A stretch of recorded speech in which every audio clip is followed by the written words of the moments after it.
Hoy, 18 de mayo, se celebra el Día Mundial de la Vacuna contra el SIDA. Quizá los medios de comunicación no reflejen exactamente la importancia de este día. Estamos hoy en día, sobre todo, abrumados por las noticias de la gripe porcina, que parece que sea lo único que esté afectando al planeta en este momento. Con ser un problema serio y potencialmente amenazante, hay que recordar que las personas que han fallecido por gripe porcina no superan el centenar en este momento, y en cambio el SIDA ha provocado el fallecimiento de más de 25 millones de personas desde su aparición en 1981.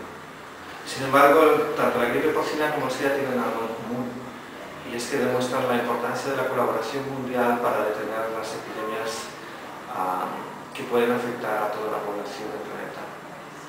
Sabemos que las enfermedades infecciosas se pueden prevenir con una vacuna, y que la vacuna es la mejor intervención de salud pública y la más coste efectiva.